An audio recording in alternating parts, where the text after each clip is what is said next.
Good morning, Store Nation. So let's dress the rabbit in the hat. What? Dress the rabbit in the hat? Is that even stated? Anyway, the site I bought, I'm getting so many questions about it. How much do we pay? What's it making? How much is it going to make? What we're going to do? What we're going to change? Blah, blah, blah, everything. And obviously, me being me, I'm going to share everything with you guys. I'm going to open up. And my business is going to become naked. And we're doing podcasts on it. It's been a very, very busy week this week for us. So Tuesday, Wednesday, I'm actually working. I haven't worked inside the self-storage for years. I can't remember. 4 years maybe. But my mentor, Jonathan J, says, Dean, you need to cuddle this business. You can't just offload it to everybody else. You need to understand it, get to know the system, I'm like, oh shit, I don't want to do that.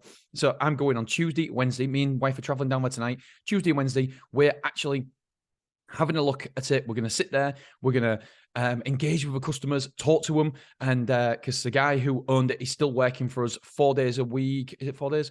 3 days a week. Yeah, 3 days a week. And we're doing the other two because currently it's closed 2 days a week, which obviously we're going to change. And so, yeah, we're going down there because at the minute we can't automate it. We're going to put some money into it, make sure we can automate it later down the line. But the minute we can't automate it, not later down the line, we've actually, it takes to get the gates, etc., to get the PIN code access, all that jazz. It takes maybe 4 to 6 weeks. So we're going to have to operate it manned at the minute, but ultimately it's going to be a manless facility. That's how the numbers are going to stack up for us. So yeah, it's really, really exciting, really, really interesting. And obviously I'll share everything with you guys here. MrSelfStorage.com. Hopefully that's all going to be ready for the 1st of February, which the 1st of February, fucking hell, it's Wednesday. Jesus Christ, it's Wednesday. Right. Yeah, so hopefully it's all going to be ready. And it's going to get better as it goes on. It's going to be a very, the first couple of well, I suppose just to find my feet with it all. I'm going to basically, long story short, I'm going to share everything behind it, all the information that I get from my companies, from everybody, from reservations, move-ins, all the reports that we get. I'm going to share on this document and email out to everybody once a day, daily. So you guys are going to be like my board members. You're going to see everything inside my business naked. And I've made no secret of the fact that I want to grow this company to a 9-figure business and potentially exit for 9 figures. That means £100 million or more. And I thought, do you know what? If I do that, let's say I do that, how cool would it have been to have documented the whole process, my thoughts and feelings every single day? Yes, I'm documenting it on the podcast, but if I'm doing it daily and giving you my little feedback on it, and also other industry news as well, because I love to listen and set up and talk about what's going on in the industry. And so I can give you my take, what's happening in the industry that day. And it's going to be good. It's going to be good. It's going to take up a lot of my time, but hopefully my awesome assistant, Jojo, will do some of it as well, help me do it. Jojo's listening to this and thinking, what? That's the first time I've heard of it, Dean. What are you on about? Don't worry, Jojo. I will be contacting you today and letting you know exactly how you can help me. Right. This is the daily figures, weekly figures. This is weekly figures. So I'll get cracking into it. And it's been not a great week. We have been positive, but it hasn't been great because there's a massive negative that I'll get into. Right. I've got to be quick because I've got to take the kids to school and I've got all the podcasts to record today. I've got so much to do today. I never have that much to do today. But I've got to record all week's podcast. I've got to set up MrSelfStorage.com for Wednesday, and I've got to do my quarterly figures for Dan Bradbury. Got a meeting, got an investor that is potentially wanting to invest 9 figures in the business. But do I really want to go down that route or not? I've got meetings next week about it. I believe it's next week. So I've got to get all my quarterly accounts ready anyway for Dan, and to go through them on a meeting on Wednesday. So yeah, it's really, really interesting at the minute because the self-storage market is a wonderful industry. And because of a podcast, I do get a lot of opportunities with investors and stuff like that. And people, like I get banks actually contacting me now and asking me to come to them, which is incredible. Right. So, and because I want to get into the space and they want me to mention it on the podcast, maybe then more people will come into their bank because of me being at their bank as well, because they like self-storage. Anyway, so the opportunities there are really, really good. So the daily newsletter is just going to open up more opportunities for me, which I'm really, really thankful for. And obviously, hopefully you guys can learn, I don't want to say that I'm going to teach you stuff, but at least you can see from what I'm doing. Maybe it might motivate some people to start their own self-storage, or It might motivate people to have more reports, etc., or to expand in the industry as well, because I really do believe that, yes, the economic climate is a factor, but I believe in the industry. I believe long-term in this industry, no matter what happens in the very, very short term. Even the short term, by the way, looking good. Right, let's have a look then. So amount of quotes last week was 13 quotes. We did 11 reservations. We did 1.86 quotes per day. 11 reservations, that means we hit 85% conversions. Of those 11 reservations, we did 6 forward move-ins, which means they've done all the paperwork, so they're less likely to cancel on us. Number of move-ins, we did 11. When I was talking about forward move-ins and stuff, that was other reservations. I hope I said reservations, not move-ins. So we did 11 reservations, and we also did 11 move-ins. So that's 85% as well. So square foot moved in was 785 square foot. However, we had people taking extra rooms, so that was 885 square foot in total. We had 2 people taking extra rooms. The Luton van was rented out 4 times out of 7. And where did our quotes come from? I'm glad you asked. We had 3 from Google, 1 from word of mouth. So only 23% came from Google. Passing by was 4, which was 31%, and used before was 1, which was nearly 8%, 7.69%. Interestingly, though, from Wednesday, we are changing it where we're hiding our prices, because currently we've got our prices on the website.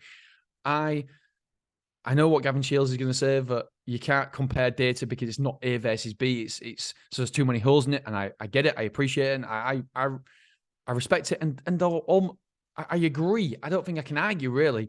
And Gavin's more intelligent than me, so every time we have a disagreement, he can articulate things better than me, and he wins. So that's why he's not coming in here for a debate. No, only joking, Gavin. Actually, we do need to sort it out. We do need to have a debate about this, because so many people ask me, showing prices or not showing prices. I can only go off the information that I have, the reports that we have, and what's looking like from me. I believe it doesn't work as well as hiding your prices at the minute.